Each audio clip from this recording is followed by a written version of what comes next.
Hi friend, कैसे हो आप। आज के सेशन में मैं आपका स्वागत करती हूँ। आज के सेशन में हम सीखने वाले हैं व्यू मेनू। कल हमने एडिट मेनू देखा था कि एडिट मेनू में देखा था हमने कि क्या क्या ऑप्शंस रहते हैं, कैसे यूज़ करते वो देखा था। आज हम व्यू मेनू स्टार्ट करने वाले, तो आप अच्छे से ध्यान दीजिए। मैं इसके साथ हर सेक्शन में कुछ ट्रिपल सी से रिलेटेड इंपॉर्टेंट क्वेश्चन भी बताती रहती हूँ, तो आप अच्छे से ध्यान देना। ओके, तो चलिए स्टार्ट करते हैं व्यू मेनू। तो व्यू मेनू में क्लिक करने के बाद सबसे पहले है नॉर्मल व्यू। नॉर्मल व्यू मतलब जैसे अभी व्यू है वैसा ही रहेगा, उसमें कुछ चेंजेस नहीं होंगे। उसके बाद है आउटलाइन व्यू। आउटलाइन व्यू में हमने जो भी टेक्स्ट लिखा है वो यहाँ पे बताया जाएगा। स्लाइड हमें नहीं दिखाई जाएगी, सिर्फ जो टेक्स्ट लिखे है उसके बारे में यहाँ पे बताया जाएगा। इसको नॉर्मल करना है तो यहाँ से नॉर्मल कर सकते हैं। फिर उसके बाद है नोट्स। अगर आपको पर्टिकुलर एक स्लाइड के बारे में आपको नोट्स लिखने हैं तो यहाँ पे आप नोट्स लिख सकते हैं। आपको कुछ यहाँ पे लिखना है तो यहाँ पे आप नोट्स लिख सकते हैं। फिर उसके बाद है स्लाइड शॉर्टर। स्लाइड शॉर्टर में आपके स्लाइड को हम सॉर्ट कर सकते हैं। जैसे अगर आपको ये स्लाइड को मूव करना है तो यहाँ से आप ड्रैग भी कर सकते हैं। आपको कौन से स्लाइड को मूव करना है, कैसे करना है, तो यहाँ से आप मूव कर सकते हैं। इसको नॉर्मल करना है तो व्यू में जाके नॉर्मल, तो नॉर्मल हो जाएगा। तो आपको ट्रिपल सी में क्वेश्चन आता है कि लिब्रा ऑफिस इम्प्रेस में टोटल कितने व्यू रहते हैं। तो लिब्रा ऑफिस इम्प्रेस में टोटल कितने व्यू है। फर्स्ट है नॉर्मल व्यू, सेकेंड है आउटलाइन, थर्ड है नोट्स एंड फोर्थ है स्लाइड शॉर्टर। तो टोटल कितने व्यू है, तो 4 व्यू है।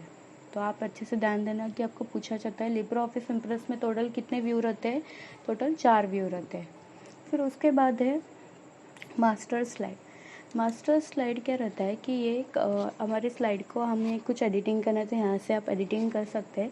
अगर समझो आप किसी कंपनी का प्रेजेंटेशन बना रहे हो और आपको स्लाइड, जब भी हम किसी कंपनी का प्रेजेंटेशन बनाते हैं तो हमें ब्रांड नेम या फिर लोगो डालना पड़ता है हर स्लाइड में। तो हर स्लाइड में डालने के लिए बहुत टाइम लगता है। तो आप अगर समझो यहाँ पर कोई भी एक लोगो, जैसे यहाँ से मैं एक लोगो लेती हूँ, मतलब शेप लिया और यहाँ पे मैंने इंसर्ट किया। इंसर्ट करने के बाद अगर आपको उसको थोड़ा एडजस्ट किया और मैंने व्यू में जाके इसको नॉर्मल किया, तो नॉर्मल किया तो देखो बाकी सब स्लाइड में वो शेप आ गया। और आप यहाँ से मूव भी करना चाहेंगे वो शेप को तो यहाँ से मूव नहीं होगा। जब तो आप स्लाइड मास्टर, मतलब ये मास्टर स्लाइड लेंगे तभी ये एडिट होगा। इसके लिए यूज़ किया जाता है स्लाइड मास्टर का। वैसे मास्टर नोट्स, अगर आपको नोट्स लिखनी है तो वैसे नोट्स मास्टर हैंडआउट में आपको हेडर फुटर लेना है तो यहाँ से header footer date and time ले सकते हैं। नॉर्मल करना है तो इसको नॉर्मल। फिर उसके बाद है यूज़र इंटरफेस। यूज़र इंटरफेस मतलब ये क्या है, ये इंटरफेस है पूरा इम्प्रेस का। तो फिर अगर हमें इसमें कुछ चेंजेस करने हैं, जैसे कि स्टैंडर्ड टूलबार मतलब जैसे है वैसे ही रहेगा। सिंगल टूलबार, सिंगल टूलबार में देखो यहाँ पे 2 टूलबार थे, उसमें से एक टूलबार निकल गया। तो फिर निकल गया तो एक ही टूलबार दिखा, मतलब यहाँ से मैंने हाइड कर दिया। इसको चाहिए रहेगा तो आप स्टैंडर्ड टूलबार कीजिए तो नॉर्मल हो जाएगा। फिर उसके बाद अगर आपको ये जो टैब है ऊपर के, तो उनकी कुछ सेटिंग चेंज करनी है तो यहाँ से कर सकते हैं। देखो यहाँ पे ऑप्शन है, ऐसे टैब में क्लिक किया तो देखिए यहाँ पे ये देखो टैब चेंजेस हो गए। इस आप देख सकते हो जैसे MS word, excel, power point में जैसे टैब दिखाए जाते हैं वैसे टैब यहाँ पे दिखाई दे। तो आप ऐसे भी चेंजेस कर सकते हो। अगर इसको नॉर्मल करना है तो यहाँ पे देखो एक बॉक्स है, यहाँ पे क्लिक कीजिए। यहाँ पे आपको यूज़र इंटरफेस में जाके स्टैंडर्ड टूलबार करना है तो वैसे आप उसमें नॉर्मल हो जाएगा। तो देखिए यहाँ पे उसका इंटरफेस आप यहाँ से चेंज करते हैं। फिर है टूलबार। टूलबार में देखो यहाँ पे बहुत सारे टूलबार है, आपको कौन सा टूलबार इंसर्ट करना है तो यहाँ से आप इंसर्ट कर सकते हैं। आप जैसे इमेज, वैसे भी हम जब भी कोई ऑब्जेक्ट लेते हैं, इमेज लेते हैं तो उसके बारे में वो टूलबार आ जाता है। लेकिन अगर आपको यहाँ से डायरेक्टली इंसर्ट करना है तो यहाँ से आप डायरेक्टली ले सकते हैं। जिसके ऊपर आप क्लिक करोगे वो टूलबार ओपन हो जाएगा। फिर है स्टेटस बार। स्टेटस बार अभी यहाँ पे आप देख सकते हो, यहाँ पे दिख रहा है। अगर आपको हाइड करना है तो यहाँ से आप हाइड कर सकते हो। देखो स्टेटस बार यहाँ से हाइड हो गया। ये किसके लिए रहता है कि आपको कोई भी मतलब स्टेटस बार अनहाइड हाइड करने के लिए। जैसे स्लाइड पेन, स्लाइड पेन देखो यहाँ से हाइड हो गया। अगर आपको चाहिए रहेगा तो फिर इसे आप यहाँ से ले सकते हैं। फिर है व्यू टैब बार। व्यू टैब बार मतलब जैसे आप यहाँ पे है, यहाँ पे देखो टैब बार आ गया। जैसे नॉर्मल आउटलाइन जैसे व्यू में था वैसे अगर आपको इसको निकालना है तो यहाँ से आप निकाल सकते हैं। फिर वैसे रूलर लेना है तो यहाँ से रूलर ले सकते हैं। रूलर का शॉर्टकट की यहाँ पे बताया गया है control plus shift plus R. तो control plus shift plus R से रूलर आ जाती है। फिर है ग्रेड लाइन, यहाँ से आपको ग्रेड लाइन लेना है। ग्रेड लाइन मतलब ग्राफ में आ जाता है, फिर उसको निकालना रहेगा तो यहाँ से आप निकाल सकते हैं। वैसे यहाँ पे ऑप्शन है ग्रेड लाइन के, तो यहाँ पे आप ले सकते हैं। कमेंट लेना है तो यहाँ से कमेंट आप इंसर्ट कर सकते हैं। फिर नेक्स्ट ऑप्शन है grey scale, colour scale, colour और ग्रे स्केल। अब ये कलर में दिख रहा है, अगर आप ग्रे स्केल में करेंगे तो देखिए यहाँ पे ग्रे स्केल में हो गया, मतलब ब्लैक में आ गया है अपना ये टेक्स्ट। फिर अगर उस आपको वैसे ही ऑप्शन है ब्लैक एंड वाइट में करना है तो आप यहाँ से ब्लैक एंड वाइट भी कर सकते हैं। अगर इसको नॉर्मल करना है तो यहाँ से कलर फिल करें तो कलर में वो आ जाएगा। वैसे आप कर सकते हो हर चीज़ को।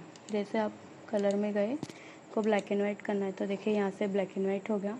फिर इसको नॉर्मल करना है तो यहाँ से कलर पे क्लिक करेंगे तो नॉर्मल हो जाएगा। फिर उसके बाद है स्लाइड बार।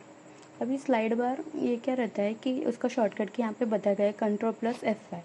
स्लाइड बार मतलब यहाँ पे जो बार आप दिख रहे हैं ये आपको हाइड और अनहाइड करने के लिए यूज़ किया जाता है।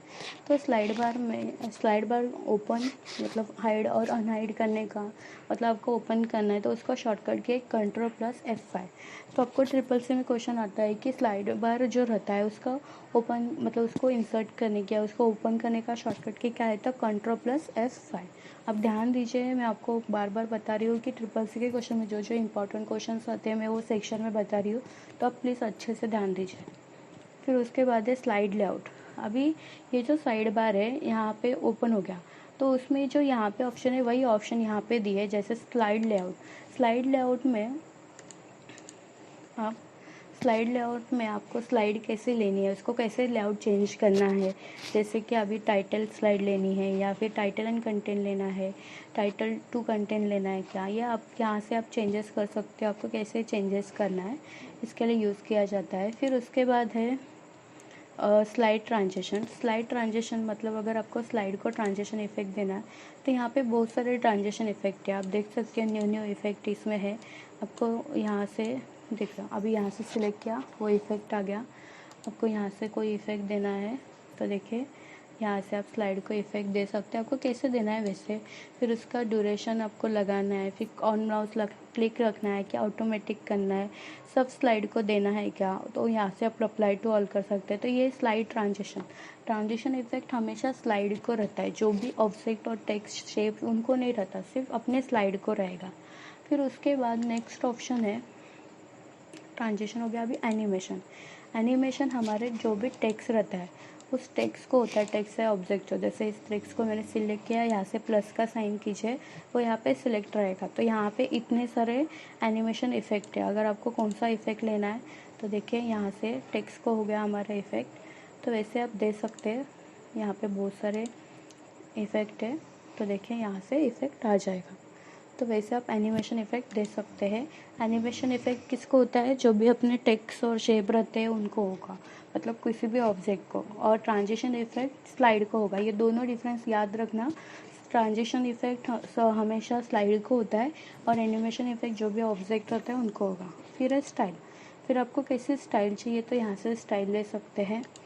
फिर उसके बाद है गैलरीज मतलब यहाँ पे ऑप्शन है, आपको बुलेट इंसर्ट करना है या डायग्राम लेना है या एरोज लेना है। जैसे यहाँ से आपको अगर एरो लेना है तो यहाँ पे क्लिक कीजिए इंसर्ट, तो देखिए यहाँ से आप ले सकते हैं कोई भी एरो, या बुलेट्स लेना है तो यहाँ से बुलेट, कंप्यूटर्स की इमेज है, इन्वायरमेंट, आप यहाँ से कोई भी इमेजेस गैलरी से ले सकते हैं। फिर उसके बाद है नेविगेटर में आपको बताया जाता है कितने टोटल स्लाइड है, फिर उसमें आपने क्या लिखा है वो सब यहाँ पे बताया जाता है। शेप लेना है तो डायरेक्टली आप शेप यहाँ से ले सकते हैं। फिर उसके बाद है कलर बार मतलब जो भी आपने टेक्स्ट लिया है उसका अगर आपको कलर वगैरह चेंज करना है तो यहाँ से आप कलर चेंज कर सकते हैं। आपको जो भी कलर यहाँ से चेंजेस करने हैं तो ये देखिए यहाँ पे ऑप्शन है, आप कलर चेंज कर सकते हैं। फिर उसके बाद है शिफ्ट। अगर आपको कुछ शिफ्ट करना है, जूम करना है तो आपको कैसा जूम करना है, पूरे पेज को जूम करना है, पेज वेट चेंज करनी है, कैसे, यहाँ पे बहुत सारे जूम के ऑप्शन, आपको कैसे जूम करना है तो यहाँ से आप जूम कर सकते हैं। तो फ्रेंड्स अभी हमारा व्यू मेनू कंप्लीट हो गया। व्यू मेनू में देखा कि कैसे कैसे ऑप्शंस रहते हैं, कैसे व्यू करते, टोटल व्यू कितने रहते हैं, फिर मास्टर व्यू देखा, फिर हमारे इंटरफेस को कैसे चेंजेस करने का टूल बार देखे, फिर हमारी जो भी सेटिंग रहती है जैसे स्लाइड बार में क्या क्या ऑप्शंस है वो देखा। तो चलिए फ्रेंड अभी कल मिलते, कल हम नया टॉपिक सीखने वाले हैं इंसर्ट मेनू। तो ओके, बाय।